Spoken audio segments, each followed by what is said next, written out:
പിടിക്കുന്നു. കുറേയേറെ കൊഞ്ചിച്ചു. എന്റെ മോക്ക് നല്ലതേ വരൂ.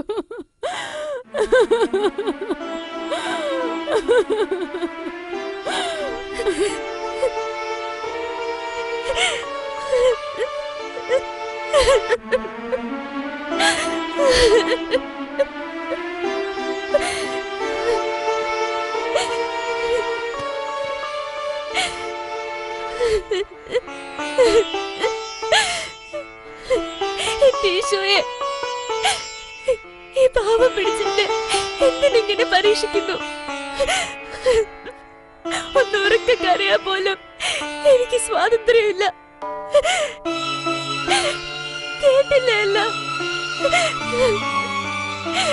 അന്നക്കുട്ടി ഇനി എന്ത് ചെയ്യണം?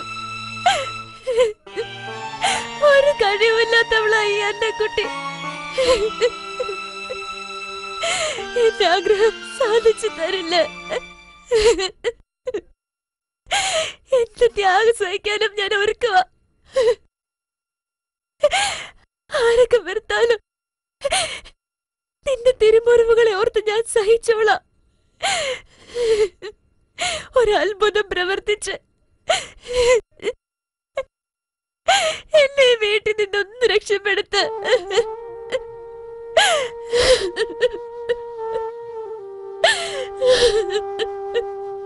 അന്നക്കുട്ടിയുടെ ജീവിതത്തിലെ ഏറ്റവും പരീക്ഷണം നിറഞ്ഞ ദിവസമായിരുന്നു അത്. ഒരു നിത്യകന്യകയായി യേശുവിനു വേണ്ടി ഒരു സമർപ്പിത ജീവിതം.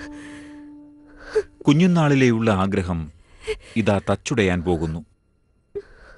എല്ലാവരും വർണ്ണിക്കുന്ന തന്റെ സൗന്ദര്യമാണ് എല്ലാത്തിനും കാരണം. നശ്വരമായ സൗന്ദര്യത്തെക്കാളും അനശ്വരമായ ദൈവിക സൗന്ദര്യമാണ് താൻ ആഗ്രഹിക്കുന്നത്. എങ്ങനെയെങ്കിലും ഈ കല്യാണാലോചന മുടങ്ങണം. പതിര് കത്തിയെരിയുന്ന ചാരക്കുഴിയിലെത്തിയിൽ കാല് കുറച്ചു പൊള്ളിച്ചാൽ ഈ ആലോചന മുടങ്ങും. കുറച്ചു വേദന സഹിച്ചാലും എൻ്റെ യേശുവിനു വേണ്ടി ജീവിക്കാൻ തനിക്ക് സാധിക്കും. ഇതിനേക്കാൾ എത്രയോ പേരുടെ വേദനയാണ് യേശുനാഥൻ കാൽവരി കുരിശിൽ എനിക്കു വേണ്ടി സഹിച്ചത്. അതിൻ്റെ ചെറിയ ഒരംശം ഞാനും സഹിക്കണം. കാലിലെ ഒരു വിരൽ പൊള്ളിക്കുവാൻ സഹനത്തിൻ്റെ തീച്ചൂളയിലേക്ക് സ്വയം അവൾ കാലുകൾ നീട്ടി.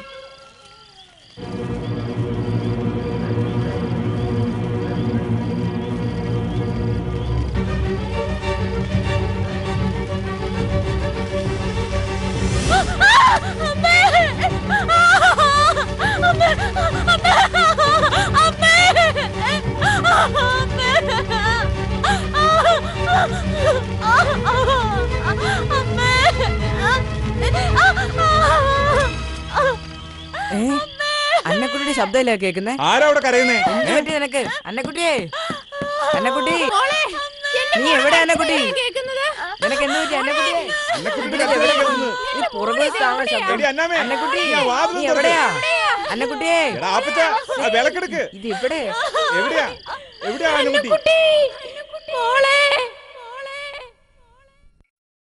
വീട്ടിൽ വന്നാണ്ട് പറഞ്ഞു അവിടെ കാല് പൊള്ളിയെന്ന്. അങ്ങനെ ഞാൻ അറിഞ്ഞത്. ഞാനത് കേട്ടപ്പോൾ ഞെട്ടി കരഞ്ഞാണ്, ഒരുപാടിരുന്ന് കരഞ്ഞു. അന്നക്കുട്ടിയുടെ കാല് പൊള്ളി എങ്ങനെയാണെന്ന് അറിയത്തില്ല, അപ്പം പള്ളിക്കൂടത്തിൽ പഠിപ്പിക്കാൻ പോകുന്നില്ല എന്ന് പറഞ്ഞു. അങ്ങനെ അറിഞ്ഞെല്ലാവരും. അപ്പം അറിഞ്ഞപ്പോൾ ഞാൻ അന്നക്കുട്ടിയുടെ വീട്ടിലേക്ക് ഓടിപ്പോയി.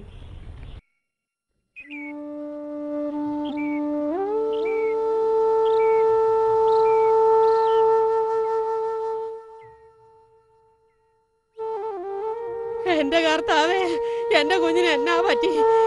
എന്റെ മോനെ നീ വേഗം ചെല്ലടാ, എനിക്കൊരു സമാധാനവും ഇല്ലേ. അമ്മ സമാധാനിക്ക്, തമ്പുരാൻ അറിയാതെ ഒന്നും സംഭവിക്കില്ല. എന്നാ സംഭവിച്ചെന്ന്. മോളെ, ചാരക്കുഴി കാല് പോയെന്ന് കേട്ടു.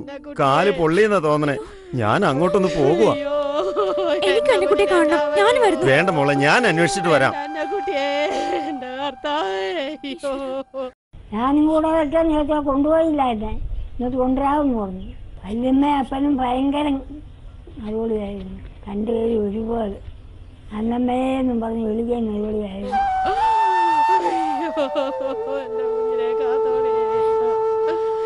എന്തൊക്കെയാണോ സംഭവിച്ചത്?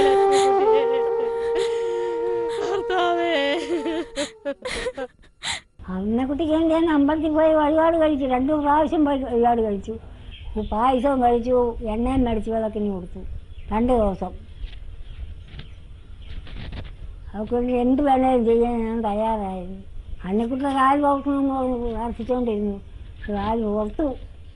കല്യാണം പറഞ്ഞ് മേടിച്ചപ്പോൾ മോക്ക് കലകത്തിൽ കൊണ്ടവൾ മഴക്ക, എന്നും മഴക്കായിരുന്നു.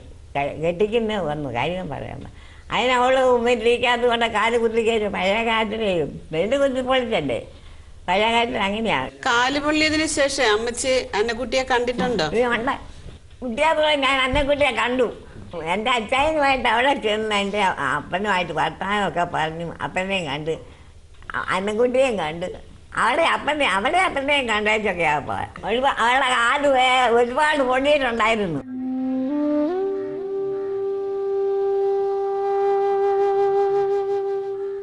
എടാ കൊച്ചൂട്ട, എന്നാ പറ്റിയടാ മോൾക്ക്? എന്ത് പറയാനാ, എവിടെ എടുക്കാൻ മുറിയിലുണ്ട്. അറിയാതെ ചാരക്കുഴി വീണു. കയറി ഇരിക്കി. ഓ ഓ ഇരിക്ക്.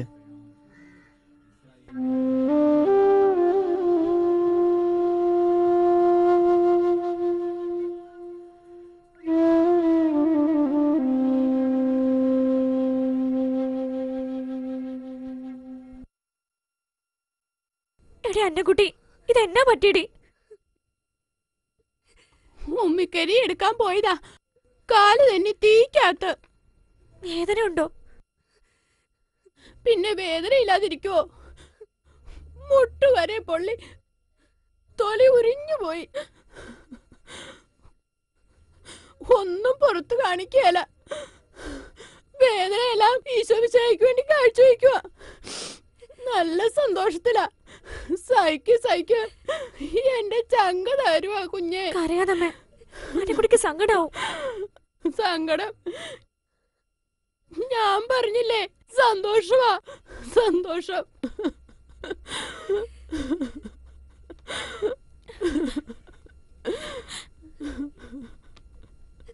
അന്നക്കുട്ടിയെ കണ്ടപ്പോൾ ഞാനും കരഞ്ഞു, അന്നക്കുട്ടിയും കരഞ്ഞു. അന്നക്കുട്ടി വിഷമാന്ന് പറഞ്ഞ് അപ്പനെന്നെ വഴക്ക് പറഞ്ഞു. എന്നതാ മോളെ കാണിക്കുന്നേ? കരയാതെ.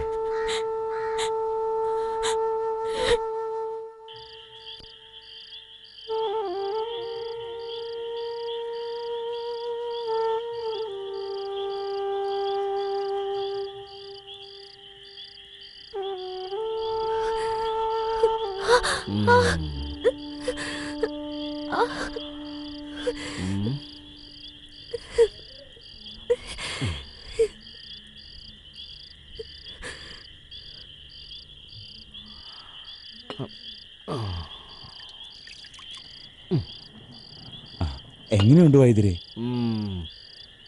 എന്റെ കയ്യിൽ ഒതുങ്ങുന്നു തോന്നണില്ല. പഴുപ്പ് കൂടി വരിക, മണവും ഉണ്ട്. എത്രയും വേഗം വിദഗ്ധരായ ഡാക്ടർമാരെ കാണിക്കണതാവും നല്ലത്. പൊള്ളൽ അത്രയ്ക്ക് കണ്ടുപോയേ. അവിടെ അപ്പം വന്ന് കൂട്ടിക്കൊണ്ടുപോകാമെന്ന് അറിയിച്ചിട്ടുണ്ട്. കുടമാളൂരാകുമ്പോ നല്ല ചികിത്സയും കിട്ടും. അതാവും നല്ലത്. എന്റെ ഈശോയെ, ഞാനിതെല്ലാം കാണുമല്ലോ.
നീ ഇതെങ്ങനെ സഹിക്കുന്നു അന്നക്കുട്ടി? ആപ്പച്ച, ജീവിതത്തിന്റെ ഓരോ നിമിഷവും എന്റെ കർത്താവിനോട് കൂടെ ഇരിക്കുന്നതിനാൽ എനിക്ക് ഭയമില്ല. എല്ലാം നന്നായി അറിയുന്നവനും വ്യക്തിപരമായി എന്നെ സ്നേഹിക്കുന്നവനും